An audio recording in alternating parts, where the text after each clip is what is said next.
Picture this scene. It's November 7th, 1941, and a massive military parade is moving through Red Square. Under normal circumstances, this is just performative nationalism, choreographed marching, polished brass, a celebration of the state. But there is something deeply unsettling about this specific procession. The snow is swirling, the air is thick with tension, and the soldiers aren't looking at the crowd. That's because they aren't marching back to their barracks to warm up. They are marching straight off the pavement and directly into active combat just a few miles away. Now, cut to the perspective of the German forward units. They are physically close enough that officers can reportedly see the Kremlin spires through their binoculars. The mood in their camp is one of almost bored inevitability. They've spent months slicing through the Soviet defenses with terrifying ease, inflicting millions of casualties. To them, the war is effectively over. They're just waiting for the logistics to catch up so they can walk in. They're expecting a surrender. But then the narrative snaps. Instead of a white flag, the Germans are met with a logistical miracle that defies belief. Fresh, winter-hardened Siberian divisions seemingly materializing out of the blizzard, and a sudden, violent counterattack that doesn't just stop the Wehrmacht, but breaks its spine. That shift from the arrogant certainty of a conqueror to fighting for survival in the snow against an enemy supposed to be dead marks the exact moment the history of the 20th century changed course. That is just such a powerful image. And it really captures the incredible drama of that moment. This whole battle is often overshadowed by Stalingrad, maybe D-Day in our Western memory. Right. But Moscow was the real hinge. This is where Hitler's entire strategy was proven to be fundamentally flawed. And it's the sheer speed of that reversal that we really need to unpack for you. We're going to try and look past just the combat, the tanks and guns, and really focus on the underlying stuff, the infrastructure, the intelligence, the big decisions. Yeah, that's our mission for this deep dive. Yeah. We're focusing on 3 critical areas that really explain this massive turnaround. First, we have to dissect that profound logistical failure of the Wehrmacht. Contrasting their overconfidence, their arrogance, with the Soviet military's adaptability, especially with winter warfare. And second, there's the political side. Stalin? Exactly. We'll examine Stalin's high-stakes decisions, the huge gamble of trusting that intelligence from Richard Sorge, and then the almost unbelievable redeployment of all those reserves from the Far East. And finally, the shockwave, what this victory meant for everyone else. Right. We'll investigate the immediate geopolitical impact it had on the Allies and how it completely reshaped the historical narratives that, we're still grappling with today. Okay, so let's start with the German side. Operation Typhoon, the final push for Moscow. It kicks off late September, early October 1941. And the momentum they have is it's terrifying. It's everything the Blitzkrieg promised it would be. Hitler genuinely believed the war would be over in maybe 4 months, tops. And the initial assault, it just crushed everything. Sometimes they were advancing 50 kilometers in a single day. The scale is just hard to comprehend. It is. The front was almost 1,600 kilometers long. They took Minsk, they encircled huge armies at Smolensk, and the capture of Kiev in the south that netted them hundreds of thousands of prisoners. So the German commanders must have felt completely invincible at this point. Utterly vindicated. They believed the Soviet military was just, fundamentally rotten and couldn't possibly absorb these kinds of losses. And that overconfidence was just baked into the planning from the very beginning. So Operation Typhoon begins, and it's more of the same. Oh, yeah. The first few days are a stunning success. They eliminate 7 entire Soviet armies in these huge encirclements at Bryansk and Vyazma. The Red Army loses close to 1 million men, just gone. So for the German officers, for Army Group Center, taking Moscow was it was inevitable. The war was won. But didn't Hitler himself sort of pause things for a bit? He diverted some forces, didn't he? I remember that quote about Moscow being merely a mark on a map. He did, and that was a really serious crack in the plan, not just a delay. In August, he diverted critical panzer groups south towards Kyiv and north towards Leningrad. Which gave the Soviets precious time. Invaluable weeks, time to dig in, set up deeper defenses, and critically start shifting those reserves we'll talk about later. But even with that delay, the fundamental German flaw wasn't tactical. It was pure strategic arrogance. So even as they're winning these huge victories, the Germans are starting to encounter some surprises, some unexpected resistance. The Soviets were just throwing everything at them. Mm-hmm. And yeah, there were some early shocks that showed both Soviet innovation and, frankly, just terrifying desperation. Like what? Well, imagine you're a German tank crewman and you suddenly have to deal with mine dogs. Mine dogs. Dogs with TNT strapped to their backs, trained to run under German tanks. The consequence was brutal. German units were ordered to shoot every dog they saw. It turned the whole thing into something truly barbaric. Wow. And then there was the first appearance of the Katyusha rockets, these mobile launchers firing off these huge volleys of rockets. The sound alone, this nerve-shattering scream, had a profound psychological impact. So even with the victories, they're being worn down. Exactly. By the third week of October, the Wehrmacht is already exhausted. Their equipment is worn out. Their supply lines are stretched over hundreds of miles. And this is where that core strategic defect really starts to show. This is the beginning of the logistical collapse. The entire German war plan, then, it was based on a short war. Completely. The OKH, the high command, they just didn't pay any real attention to sustainment. It was all about the initial punch. I mean, why would you prepare for winter if you assume you've already won by autumn? Which leads to these massive transport problems. I mean, we think of Blitzkrieg as this modern motorized force. That's the myth. But the reality was horsepower. The Wehrmacht used over 625,000 horses on the Eastern Front. More than in World War I. More than in World War I. This is because German industry just couldn't produce enough trucks. So many units were effectively demotorized, which means the speed of your lightning war is now the speed of a horse and cart. You just can't supply a fast-moving armored spearhead that way. And the railways couldn't pick up the slack. That's what they're for, right? Heavy supply over long distances. Well, this brings us to another huge oversight, the gauge problem. The Russian railway tracks are broader than in Western Europe. So their trains just don't fit. They don't fit, which means every meter of track has to be converted, or you have to stop and laboriously move everything from a German train to a Russian one. It just crippled their capacity. At one point, in the most critical sector for Army Group Center, only 9 out of 27 necessary supply trains were actually getting through each day. That's a catastrophic failure rate. You can't run a war when your main supply line is only working at a third of its capacity. It's impossible. And all of this is before the first snowflake even falls. Then comes the mud, the Rasputitsa. The roadless season. Mid-October, the rain starts. And the unpaved Russian roads, which are most of them, just turn into these bottomless swamps of mud. So the tanks, the trucks, the very core of the Blitzkrieg. They stop, dead. We're talking about tanks sinking up to their turrets in muck. Artillery pieces completely immovable. The only things that could still move were these little local horse-drawn carts, which are useless for military supply. At that moment, Mother Nature basically did what the Red Army couldn't. It just stole the German army's mobility. So they're stuck.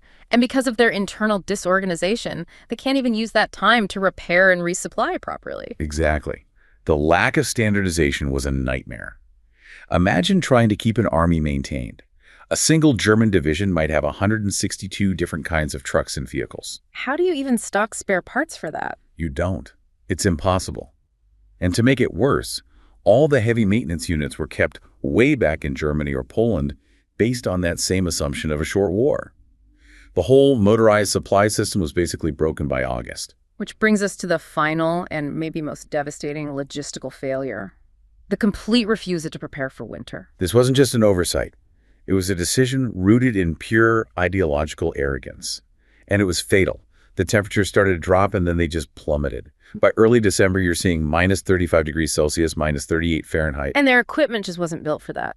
Not at all. The lubricants in their engines and guns turned into something like tar or glue. Vehicle engines just froze solid. Artillery recoil mechanisms seized up. Even the standard German rifle, the Mauser, it would fail to cycle because the grease inside had frozen. It basically became a single-shot weapon. But the Soviets had already figured this out, hadn't they? Years ago, the Soviets had developed cold-resistant lubricants. Their tanks, the T-34s, they started reliably. Their machine guns kept firing. It was this huge life-or-death technological gap that was purely created by the climate. And the human cost of this arrogance was just staggering. You mentioned Hitler chose ammunition over warm clothing. It shows you everything about the leadership's priorities. When the supply crisis hit and they had to choose warm clothes, food, or ammo, Hitler picked ammo. He thought keeping the offensive pressure on was all that mattered. So the soldiers are just left to freeze. Left in their summer uniforms, desperately stuffing newspaper, straw, anything under their tunics for insulation. The result was just massive frostbite casualties. We're talking about an estimated 14,000 amputations in that first winter alone. You can imagine what that does to morale. The soldiers realized the high command valued a bullet more than their own survival. Let's try and make that real for a moment. You mentioned the story of Klaus, the tank mechanic. Right. Klaus is a guy who has total faith in German engineering. He's watched his Panzer crush everything in its path for months. Now he's just 30 kilometers from the Kremlin. He can almost see it. And then the temperature drops off a cliff. To minus 35? Minus 35. He wakes up, and the world is just silent and white. He goes to start his Panzer IV, and the starter motor just gives this pathetic little whine. He tries the hand crank. It won't even budge. The oil isn't oil anymore. It's a solid block of black wax, just gluing the engine's insides together. And what can they even do about that?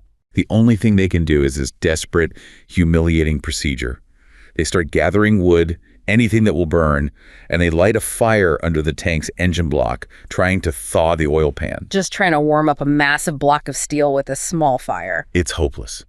The cold just sucks the heat out of the metal, and all he can smell is burning diesel and frozen dirt. He looks at his own hands. They're cracked and bleeding. He looks at his boots, thin leather with metal nails that are just conducting the cold straight into his feet. His toes are already turning black. And then he sees the enemy. Exactly. Through the blizzard, he sees a Soviet ski patrol. Yeah. And they aren't struggling. They're gliding, moving effortlessly. They're wrapped in these thick, quilted jackets, their feet in these knee-high felt boots, the Valenki, which are perfect for them. And their weapons work. Their automatic weapons work just fine. And Klaus just stands there watching them. And he realizes that the entire grand strategy, this world-conquering plan, it failed to account for a simple thermometer. The Wehrmacht brought an army to fight an army. But the real enemy was the Arctic itself, and they were fighting it in summer clothes. That's the moment of defeat. So by early December, the most advanced army in the world is effectively paralyzed, exhausted, half-starved, and frozen solid, just miles from that goal. Their operational capacity was gone, completely evaporated, and that total logistical failure is what created the perfect opening for the Soviet counteroffensive. So while the Wehrmacht is literally freezing to death in the snow, the Soviet side is pulling off this incredible recovery. We have to pivot now to what was happening in Moscow. And it's important to remember it was absolute chaos there in the beginning. Stalin had completely underestimated the threat. He'd ignored the warnings, which led to these catastrophic losses. The whole situation in Moscow by mid-October was just sheer panic. Government offices were being evacuated to Kubyshev, way off in the east. They declared martial law to stop the looting and disorder. The city was right on the brink of being abandoned entirely. And the big question was, what would Stalin do? Would he flee? If he had, that would have symbolized the total collapse of the Soviet state. But he chose to stay.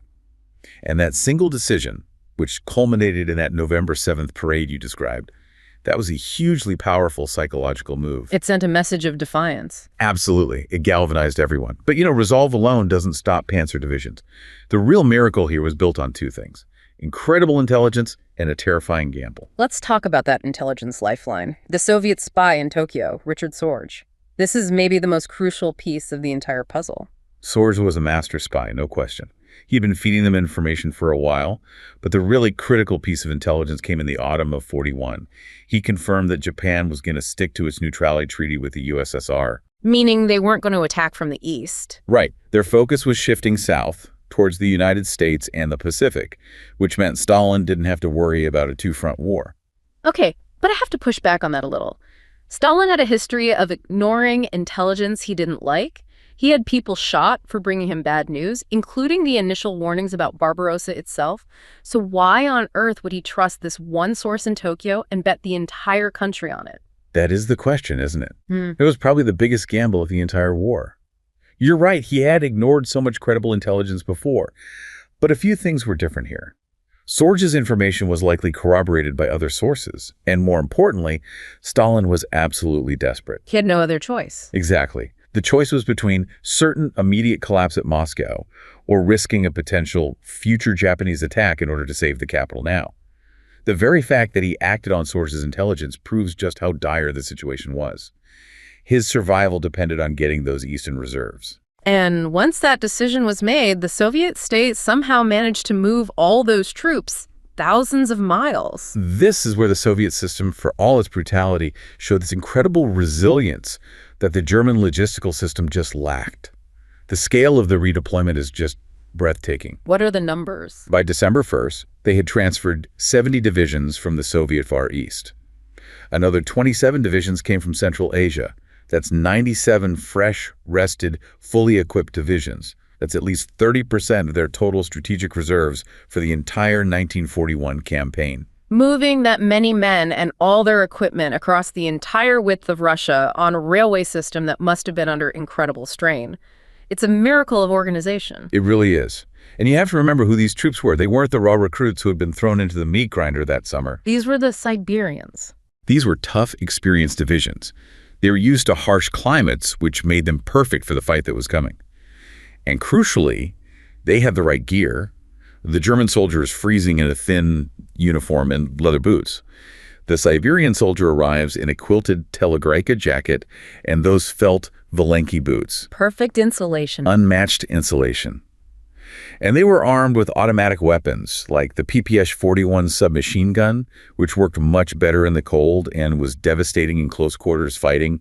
They were literally built for the environment that was killing the Germans. You can just imagine the psychological boost for the defenders seeing these guys show up. The story of Nikolai, the station master, really captures that. It really does. Because Nikolai is working on the main railway lines into Moscow, and for weeks all he's seen is defeat. Trains full of wounded men and panicked officials heading east away from the fight. He's basically accepted that it's over. He's probably expecting to see German troops any day. Right, and then he gets a high-priority signal. A convoy is coming in from the east. He assumes it's just more chaos. But it's not. It's not. The train stops, and what gets off are not tired conscripts. They're these huge guys in white winter camouflage. Their faces are healthy, their equipment is immaculate. It's the Siberian divisions. Rested, well-fed, disciplined. He sees the heavy artillery, the freshly painted T-34 tanks, and he overhears an officer say something about the Japanese border being quiet. Sorge was right. And for him, in that moment, the chaos just ends. Yes. He realizes this wasn't a panicked retreat. This was a plan, a strategic rotation. The leadership wasn't running. They were trading space for time, all to set up this winning hand for the winter. That's when people like Nikolai started to believe again. So the reserves are arriving, and the man in charge of using them is General Georgy Zhukov. What was his strategy? What was the Stavka, the high command, planning? The Stavka, with Stalin at its head, had finally centralized command. Zhukov was given the West Front, and his job was to hold the final defensive line before Moscow. But the core of the strategy was, surprisingly, patience. Patience, with the Germans literally able to see the Kremlin through their binoculars. It sounds insane, but yes. Stalin resisted the overwhelming urge to just throw all these new reserves into the fight immediately. The plan was to let the German offensive bleed white against the existing, exhausted defenders. Because they knew the German supply lines were breaking. They knew the logistical lifeline was failing, and they were waiting for that failure to become terminal. And they were waiting for the weather to deliver the final blow. They were saving their strength for one single, decisive counterpunch. So what did that final Soviet force look like by December 1st? Because German intelligence thought they were out of men. The Germans got it completely wrong. They estimated the Soviets had maybe 160 divisions left in total. The reality was they had 4.2 million men in the field. They actually had a slight numerical superiority in tanks and were about equal in aircraft. So they weren't just holding on, they were building up. They were building brand new armies. The 1st Shock Army, the 20th Army, were formed specifically to plug the gaps north of Moscow.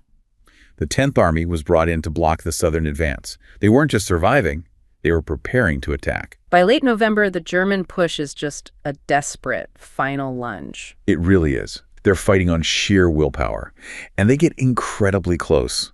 A reconnaissance unit reaches Khimki, which is barely 6 miles from the city center. You can see the Kremlin from there. But this wasn't blitzkrieg anymore. It had just devolved into this soulless, grinding frontal assault, like a massive version of Verdun. And the German high command, they knew they were in deep trouble. Oh, yes. The diaries of people like General Halder are just filled with doubt and despair. He wrote that the belief in a Soviet collapse was clearly a fantasy. And at the same time, other parts of the front are starting to crumble. They lost Rostov in the south, which was a huge humiliation. The whole war machine was just seizing up. And the actual fighting units at the front were just gone. They were shells, utterly depleted. A regiment that should have 3,000 men was down to company strength, maybe 400 or 500 soldiers capable of fighting. They were out of fuel, out of spare parts, and they were dealing with this unbelievable wave of frostbite casualties. So now we get to the decisive moment. The thing that turns this stalemate into a complete rout. The extreme cold. The cold was the final weapon in the Soviet arsenal. And they timed their counterattack perfectly to use it. On the night of December 4th, the temperature just craters. It hits -5 Fahrenheit and then goes even lower. And as we said, that didn't just make things uncomfortable for the Germans, it literally paralyzed their technology. It rendered it useless. The oil in the engines congealed, the tanks wouldn't start, they became, just stationary metal boxes, machine guns wouldn't fire, artillery wouldn't fire. There's one report of a German regiment on a night march suffering over 300 frostbite casualties in a single night. So was this just luck? Or did the Soviets deliberately wait for the cold to hit its worst? That's the million-dollar question. Officially, Soviet accounts tend to downplay the weather. They argue, both sides had to deal with it. But the timing is just too perfect. It seems deliberate. There's a piece of intelligence, a transcript that circulated later, that allegedly captured a conversation with Marshal Timoshenko in late November. He supposedly recommended waiting until the temperature dropped below 20 degrees Fahrenheit. The thinking was that that level of cold would break the back of the German forces. It would neutralize their biggest advantage, their tanks and motorized artillery. Zhukov apparently agreed. They were letting the thermometer dictate their battle plan. So the German army is frozen, paralyzed, and totally convinced the Soviets have nothing left. And on December 6th, Zhukov strikes. Without any pause, as he put it. The attack was so devastating because the Germans were expecting, at worst, more attrition. They were not expecting a fresh, coordinated, multi-pronged offensive. Where did they hit first? The 30th Army smashed into the flank of the 3rd Panzer Group near Kleine. The brand-new 1st Shock Army and 20th Army slammed right into the Skald Panzer divisions north of Moscow. This wasn't a defensive push. This was a full-blown counteroffensive with mobile, winter-equipped troops attacking frozen, static targets. And the reaction from the German commanders says it all. General Guderian, the famous Panzer commander, his 2nd Panzer Army was hit immediately. And he just proposed a withdrawal. He was complaining bitterly that his tanks were breaking down constantly while the Soviet T-34s just kept on running. He knew right then that the initiative had completely flipped. So the Blitzkrieg was officially over. It was over. Field Marshal von Bock finally had to approve a general withdrawal. This wasn't a tactical retreat. This was the open admission that Operation Barbarossa had failed. For the first time in the war, the Wehrmacht was in a full-scale retreat. The Battle of Moscow, then, becomes the first major land defeat for the Wehrmacht. The shockwave from that must have been immense, both in Germany and for the Allies. General Holder, the chief of staff, he just wrote in his diary that it was a disaster. He was stunned by what he called the million fresh Siberian troops. He realized that the war they thought was won 6 months ago was now in serious peril. The whole myth of the invincible Blitzkrieg was just shattered in the snow. And for the Allies, this must have been a huge boost. Because before this, a lot of people in the West didn't think the USSR could actually survive. Not at all. There was huge skepticism in London and Washington about Soviet resolve, about their capacity to fight. If Moscow had fallen, the whole strategic situation changes. Germany is free to move hundreds of divisions west. This victory proved that the Soviet Union was a formidable and, most importantly, an enduring ally. We can sort of picture that moment through the eyes of someone in the West. Let's imagine an editor, we'll call him Arthur, working at a wire service in London. Right. It's early December 1941. Arthur is sitting in the London blackout, and he's got a headline already drafted, just waiting for confirmation. Moscow falls. He's preparing for the news that the Eastern Front has collapsed. And he knows what that means. Britain will be alone against the full might of Nazi Germany. The mood is just one of complete despair. But that's not the news that comes over the wire. No. Suddenly the telegraph starts clattering. But it's not news of a surrender. The first bulletin says, "Flash! Soviet counteroffensive! German lines broken." And Arthur just stares at that pre-written headline, that obituary for a nation. And he realizes in that instant that the war has changed. It's not going to be a short one. It's the first real glimmer of hope. It's the first time he can see a path to victory. He crumples up that old headline, throws away the certainty of Nazi triumph, and starts writing about the beginning of the end for Hitler. That psychological shift was immediate and profound. And the long-term consequence was that Germany was now stuck in a war of attrition they could never win. Exactly. The Battle of Moscow confirmed it. The vast majority of the German army, the Ostier, was now tied down on the Eastern Front for the rest of the war. And that was absolutely crucial for the Western Allies. Without all those German divisions bogged down fighting the Soviets, the D-Day invasion in 1944 would have been, well, probably impossible. The sheer scale of the fighting in the East is something we often lose sight of. It's where the war was won and lost. The East was the crucible. You just look at the casualty numbers. The U.S. lost around 419,000 people. The British, around 451,000. So less than a million combined. The Soviet Union lost an estimated 27 million people, soldiers and civilians. Staggering. And on the other side, Germany lost over 6 million soldiers on the Eastern Front. That's compared to about 1 million on all other fronts combined. The war machine was crushed in the East. So despite all of that, despite the scale and the importance, the historical memory of this battle is really different in the West versus in Russia. Why did the Western narrative so often downplay this victory? Well, a lot of it has to do with the Cold War, obviously. The post-war narrative in the West needed to center on Allied unity, with the U.S. in the leading role. So the story of Moscow often became one of a close-run race or a lost opportunity for the Germans. The story becomes about Hitler's mistakes or the weather rather than the Soviet victory. Exactly. The weather becomes the hero. And that narrative was pushed very hard by the German generals in their post-war memoirs. People like Guderian and Holder, they needed to deflect blame away from their own planning failures and onto Hitler's interference, or the unbeatable Russian winter. It preserves the reputation of the German military machine. They weren't beaten by a better army, you see. They were beaten by a madman and an act of God. And that story feeds directly into the American-centric view of the war that became dominant. It does. The story of Pearl Harbor, D-Day, the atomic bomb, that's the story that gets told in movies and popular culture. And it just marginalizes the sheer scale of what happened on the Eastern Front. And the Russian perspective is the complete opposite. It's the absolute core of their modern national identity. The Great Patriotic War, the memory of Moscow, Stalingrad, Kursk. But this intense focus can sometimes lead to what some call an overclaiming of responsibility. What do you mean by that? Well, in surveys, Russians have claimed that the Soviet Union was responsible for something like 75% of the victory, which is an understandable reflection of their immense sacrifice, but it also sort of writes everyone else out of the story. And that clash of narratives even extends to how the end of the war is remembered. It really does. In most of the world, the consensus is that the U.S. dropped the atomic bombs to end the war with Japan. But in Russia, the collective memory is often very different. The bombs are frequently seen not as the end of World War II, but as the first act of the Cold War, an intimidation tactic aimed directly at the Soviet Union. And it's amazing how quickly that collective memory can shift. You mentioned the example in France. The French example is just striking. In 1945, right after the war, 57% of French people said the Soviet Union contributed the most to defeating Germany. By 2004, that number had dropped to just 20%. And the number crediting the U.S. skyrocketed from 20% to 58%. And that's a direct result of decades of Cold War politics and the dominance of American media.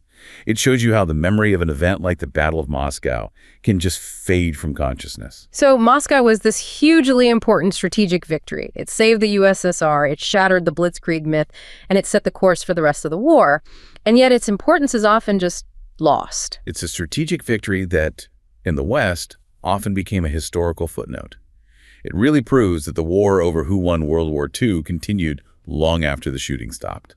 All right, let's bring this deep dive to a close. It really seems the Battle of Moscow wasn't just another battle. It was a complete strategic turning point. It was a victory of logistical reality and strategic patience over, well, technological arrogance and just pure overconfidence. The Germans' inability to supply their army across those vast distances in that extreme cold was the Achilles heel that doomed the Blitzkrieg. And on the other side, the entire Soviet recovery hinged on that one massive gamble by Stalin, trusting the Sorge intelligence, stripping his eastern border, and throwing those fresh, winter-ready Siberian troops into the fight at the perfect moment. The Germans thought they were just waiting for their own supplies to catch up. They had no idea what was coming. The arrival of the first shock army against a frozen, immobilized Wehrmacht just completely redefined the war. It didn't just save the city, it set a new, brutal, grinding course for the rest of World War II. It did. And that long, grinding war in the East is what tied down the bulk of the German army, which ultimately created the conditions for the Western Allies to succeed years later. This was the moment the Axis lost the initiative for good.